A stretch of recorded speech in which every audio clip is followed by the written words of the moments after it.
Ce sont d'abord les élèves de 6e du club théâtre qui vont interpréter une pièce de David Lescaut, une pièce contemporaine qui s'intitule « J'ai trop peur ». Il y est question de la peur du passage en 6e. Après un entracte, ce sont les élèves de 3e de la classe à horaire aménagé théâtre qui vous présenteront leur adaptation d'un roman jeunesse de Valérie Zenati qui s'intitule « Une bouteille dans la mer de Gaza ».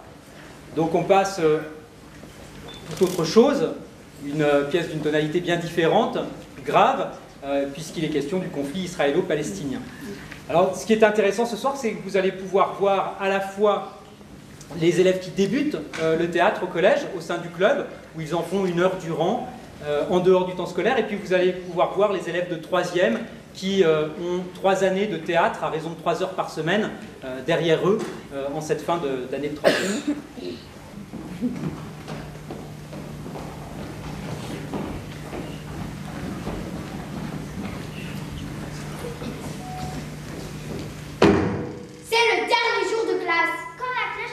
Dans 1 heure, on sera en vacances. Les grandes vacances. La chose que j'attends plus que tout. Seulement cette fois, c'est complètement différent. Je voudrais que cette heure qui reste ne s'arrête jamais, ne passe jamais, bien que la journée d'aujourd'hui recommence. Demain, et après-demain, et après-après-demain, et après-après-après-demain. Bref, cette fois, je ne veux pas que la journée se termine. Je ne veux pas que l'année scolaire se termine. Et je ne veux pas que les grandes vacances commencent. Pourquoi? Parce que j'ai 10 ans et demi et que je suis en CM2 et qu'après les grandes vacances, c'est la 6e. Et je sais, enfin... J'ai entendu, enfin... On m'a raconté, enfin...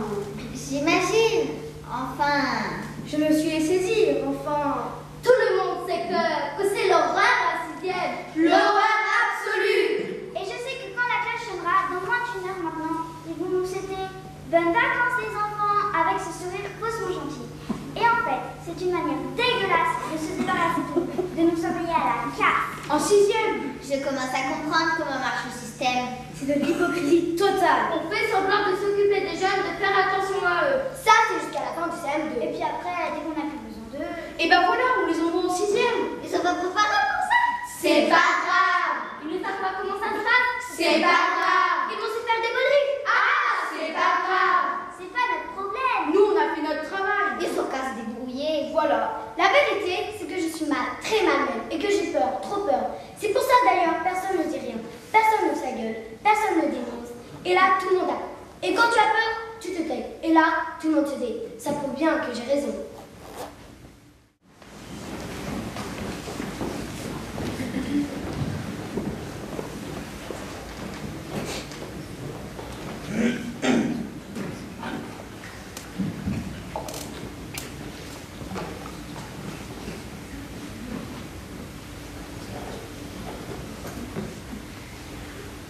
Je suis censée être au paradis. On est en Bretagne, à Quiberon. Dans une baraque que mes parents ont pendant 2 mois, tous les ans. Ma mère fait la lessive et étend le linge dans le jardin toute la journée. C'est son idée des vacances. Mon père nous emmène à la plage, ma soeur et moi. J'ai pas encore parlé de ma soeur. Elle a 2 ans et demi, elle a aucun intérêt. Ouais, donc mon père nous emmène à la plage, ma soeur et moi. À la plage, il est froid, il y a des vagues, j'ai toujours aimé ça. Mais là, non. Il y a les mêmes gens que d'habitude. Des types un peu plus jeunes que moi, que je retrouve tous les ans, avec qui je m'étais bien éclatée l'année dernière et l'année d'avant. Ils viennent me chercher.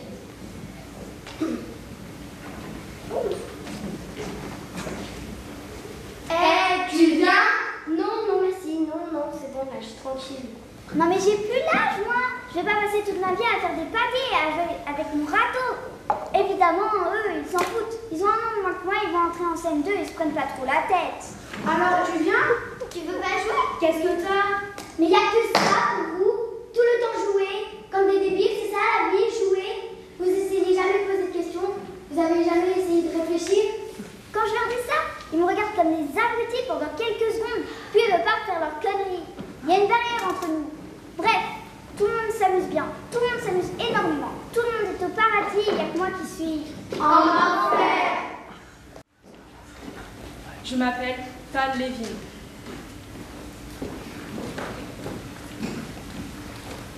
Je m'appelle Naïm Al-Farouk. Il s'appelle Naïm Al-Farouk. Elle s'appelle Tal Levin.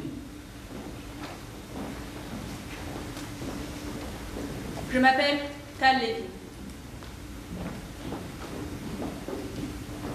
Je m'appelle Naïm Al-Farouk. Il s'appelle Naïm Al-Farouk. Elle s'appelle Tal Levin. Je m'appelle Tal Levin. Je m'appelle Naïm Al-Farouk. Il s'appelle Naïm Al-Farouk. Je m'appelle Tal Levin.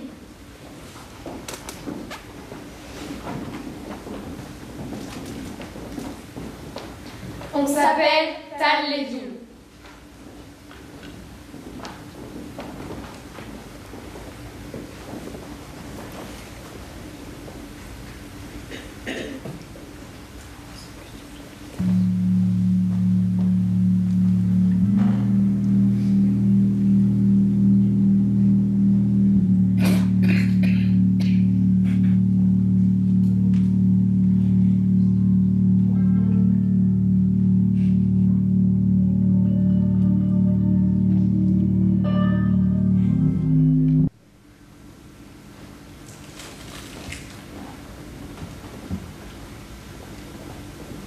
Je m'appelle Tal Levin.